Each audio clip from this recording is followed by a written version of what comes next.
ve karanlığı ortadan kaldırıp yeryüzünde hakkı ve adaleti hakim kılan Hz. Muhammed Aleyhisselam'a binlerce kez salat ve selam olsun.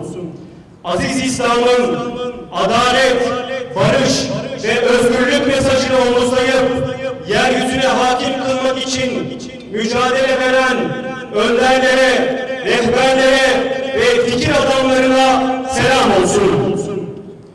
Sayın Genel Başkanım, partimizin değerli kurucu üyeleri, Genel İdare ve İstişare Kurulumuzun kıymetli üyeleri, saygıdeğer basın mensupları, değerli misafirler, sizleri saygı, sevgi ve muhabbetle selamlıyorum. Bugün Hüdapar'ımızın Türkiye siyaset sahnesine çıkışının 9. yıl dönümünü kutluyoruz.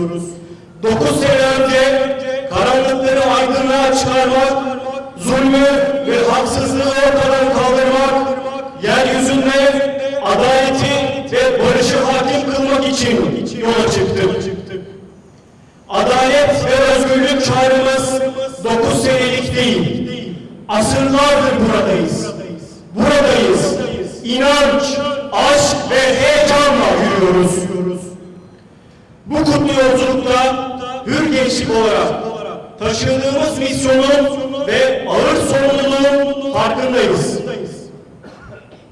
Yolumuzu kaybetmemek, istikametten ayrılmamak için yolumuzun üzerindeki işaretlerin ışığında yürüyoruz.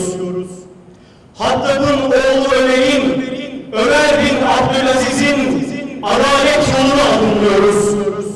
Atamız Selahaddin'in izinde Kudüs'e yürüyoruz. Bizi inancımızdan ve medeniyetimizden koparıp köksüz kılmak isteyenlere karşı akifçe, sahipçe ve atıfça direniyoruz. Değerli misafirler, yaşadığımız zamanlar sorumluluktan kaçma veya uzaktan seyretme zamanı değildir. Yeni sorumlulukları yüklenerek yola devam etme zamanıdır. Bizler hür gençlik olarak hangi yolda olmamız gerektiğini idrak ettiğimiz günden bugüne kadar sağımıza, solumuza ve ardımıza bakmadan yürüyüşümüze devam ediyoruz. Yollarımız insanlar edince farklılıklar gösterse de yönümüz değişmeyecek sabitelerle belirlenmiş olup tek bir hedefe kilitlenmiştir. Değerli misafirler, bugün gençlik büyük bir buhranın içerisindedir. Bu buhranın iki boyutu vardır. Maddi yokluk ve manevi kriz.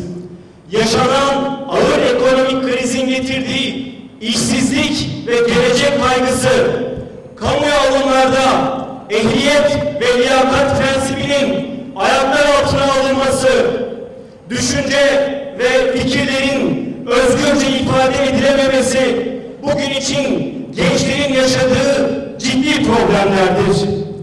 Materyalist dünya görüşünün dayatılmasıyla yaratıcısıyla arasında mesafe giren ve salt dünyevi bir nazarla hayatını sürdüren gençler huzursuzluk ve endişe hali yaşamaktadır. Adaletsiz uygulamalarla birlikte yaşatılan maddi problemlerin yanında çarpık eğitim sistemi ve küresel iktisat projeleriyle gençlerin düşürüldüğü manevi boşluk bu buhranı iyice derinleştirmektedir. Bir toplumun sağlıklı bir şekilde kalkınmanın çift boyutlu olmasıyla mümkündür. Maddi kalkınmayı manevi kalkınma ve inşa izlemezse toplumda ahlaki çürümeler baş gösterecektir. Diğer taraftan maddi kalkınmayı manevi kalkınma desteklemezse toplumda yaşanacak bu olumsuz tablo toplumu sefalete sürükleyecek ve değerlerinden uzaklaştıracaktır. Bu yüzden bizim gençlik tasavvurumuz hem dünya hem de ahiret mutluluğunu sağlayacak bir bilinç ve şuura sahip, yaşadığı toplumu daha adil ve müreffeh bir toplum haline getirmek için gayret eden imanlı ve ahlaklı bir gençliktir. Bizler hür gençlik olarak bugün gençliği ve dahi insanlığı içerisine düştüğü bu materyalist döngüden azade kılmak için var gücümüzle çalışıyoruz. Gençleri ortosu olarak gören, onlara siyasi bir obje olarak yaklaşan anlayışı en güçlü şekilde reddediyoruz. Gençliği bir milletin sahip olduğu en büyük zenginlik olarak görüyoruz.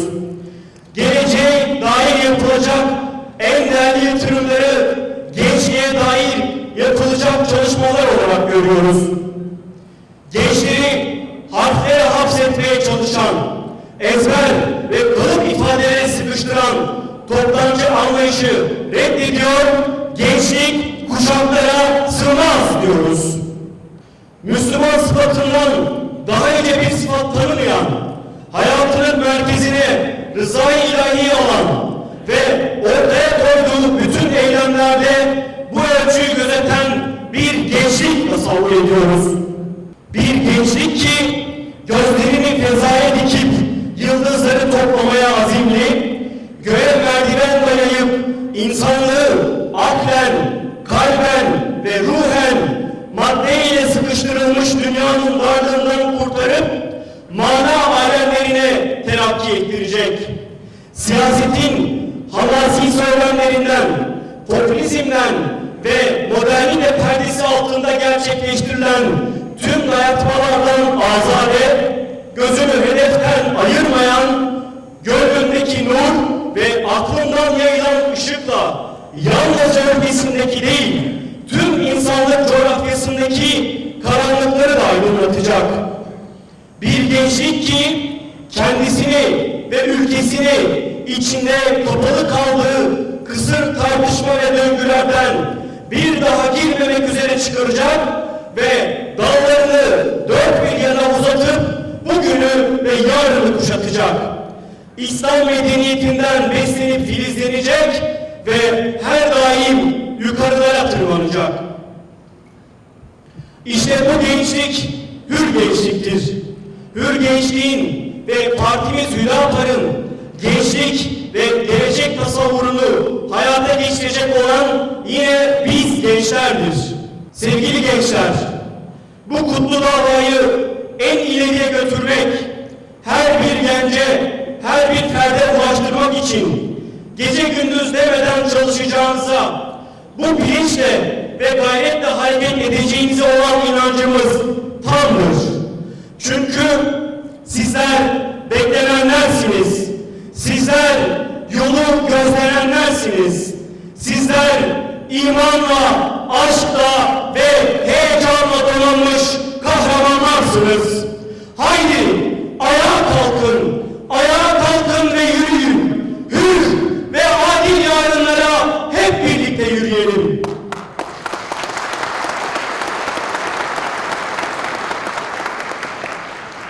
Bu duygu ve düşüncelerle yeni yaşımızın hayırlara vesile olmasını diliyor.